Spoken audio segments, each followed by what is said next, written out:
Welcome to the Daily Bible for Kids podcast. The date is March the 15th. My name's Hunter, and we are reading through the Bible. Every day, kids from all around the world gather here to listen to these amazing stories from the Bible, from Genesis all the way to the book of Revelation. And today, we're in the book of Ruth. Naomi was going through a difficult time. She and her family had moved to another country when food crops wouldn't grow.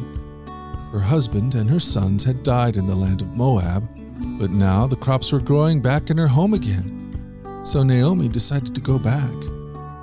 Would she have to live the rest of her life all alone there?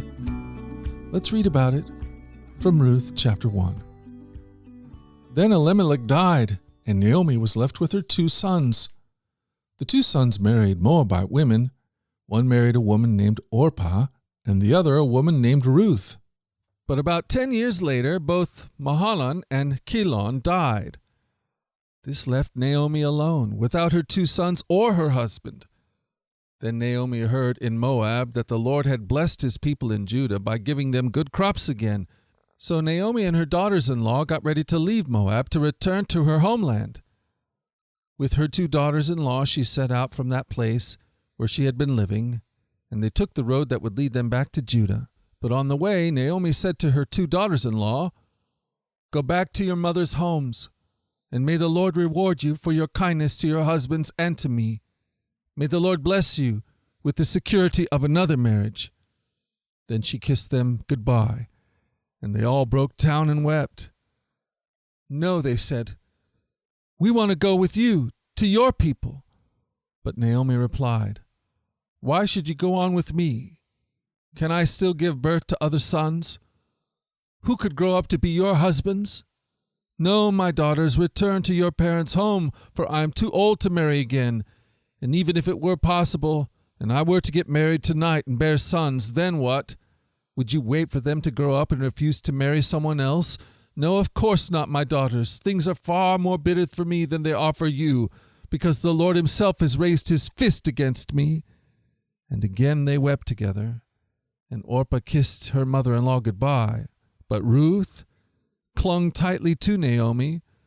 "Look," Naomi said to her, "your sister-in-law has gone back to her people and to her gods. You should do the same."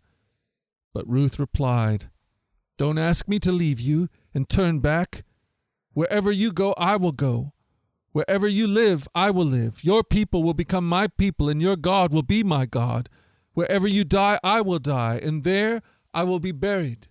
May the Lord your God punish me severely if I allow anything but death to separate us." When Naomi saw that Ruth was determined to go with her, she said nothing more. So the 2 of them continued on their journey. When they came to Bethlehem, the entire town was excited by their arrival. "Is it really Naomi?" the women asked. Wow, what a story. Naomi was sure that her daughters-in-law, Ruth and Orpah, would not want to leave their homes and move to a strange country. But Ruth loved Naomi so much that she would not leave her.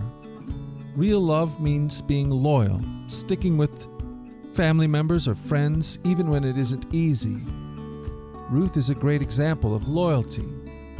And even a greater example of loyalty would be Jesus. He's loyal to us. He sticks with us. He never leaves us. This is what John 15 verses 12 and 13 says. "This is my commandment. Love each other in the same way I have loved you. There's no greater love than to lay down one's life for one's friends." Well, how about that? We've done it again. We've spent another day in the Bible. And I plan on being back here again tomorrow to do the same thing. Lord willing and the creek don't rise, I fully intend to be here. Until that time, let's go forward in God's joy. Let's let his joy be our strength. And you remember that you are loved. No doubt about it. All right, I'll talk to you again tomorrow. You take care. Bye-bye.